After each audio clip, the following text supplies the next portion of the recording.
I thought we're supposed to learn from the mistakes of others, not repeat them or do something worse. Not like it could be worse than what the first one did, because the first one stuck his hoodly diddly in people's water bottles, and now they have a gift they never wanted and can't get rid of. But in this situation, it's a little bit different. See, there is this man named Jerome Ellis down there in good old Florida. See, Jerome Ellis had an issue that most of us face on a job. See, we have a coworker who we just cannot get along with, cannot work with, causing us a problem, having a headache, make us not even want to be there.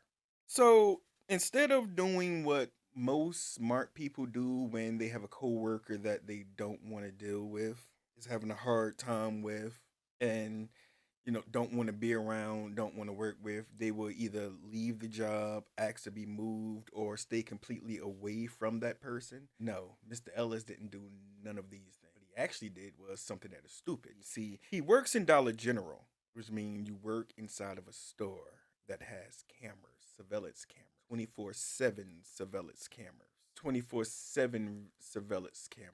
And from these cameras, we were able to see that Mr. Ellis and his coworker had an altercation the day before he was arrested. Mr. Ellis and his coworker had gotten to an argument, disagreement, had beef, whatever you want to call it, label it, that's what it was.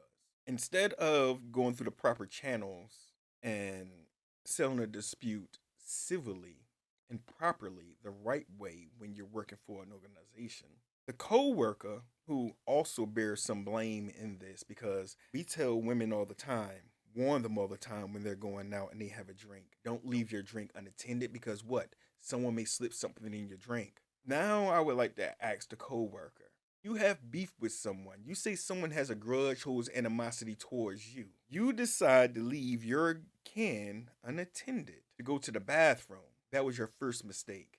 When you came out, that should have went in the garbage. You should have got another one, or it should have went with you, or you should have finished it, or something. But you never should have went to it again, because you have an issue with someone there. You left it unattended. You didn't see it. You wasn't looking at it, and you clearly weren't.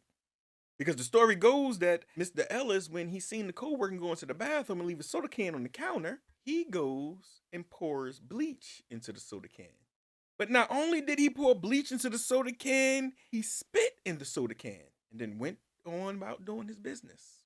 When the co-worker came out to come back and get his soda can, when the co-worker went to go drink his soda, to the co-worker's surprise, his soda smelled like bleach or cleaning solution. He reported it, cops investigated it, they reviewed the surveillance camera. On the surveillance camera, they seen everything that the co-worker said. They've watched Ellis do everything that the co-worker claimed.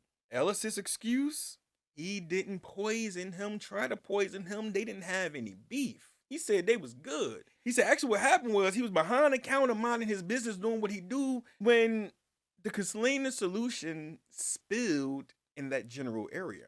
But here's where I have the problem. If a can is left on the counter, how does cleaner solution get into the can, Mr. Ellis, if it's on the counter and the solution and the liquid would be at the bottom of the can, at the top of the can?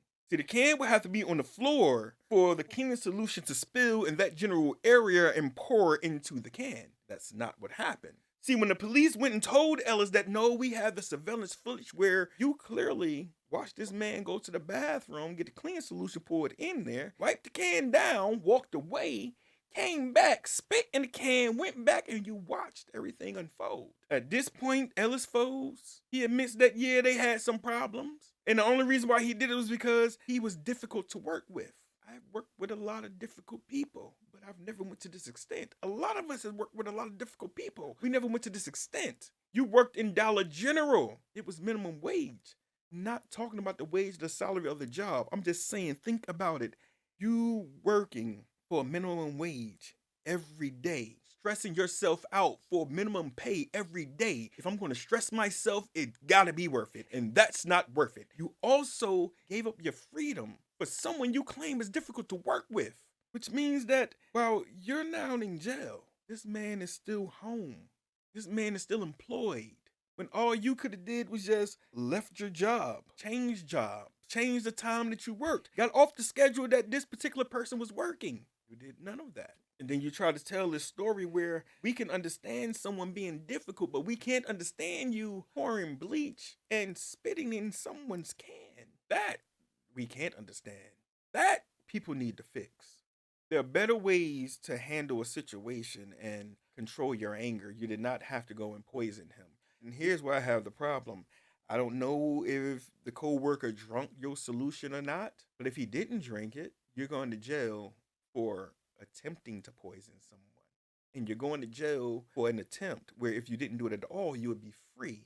You lost your freedom for nothing. You tried to get your get back, but you got back. You thought you had a lick, but you were the lick. And to make it even worse, you did have the foresight to know that, yeah, it is cameras here. Let me try to disable the cameras, because they said that you tried to disable the cameras, but you didn't do it. And that was God telling you, brother, leave it alone. Took it too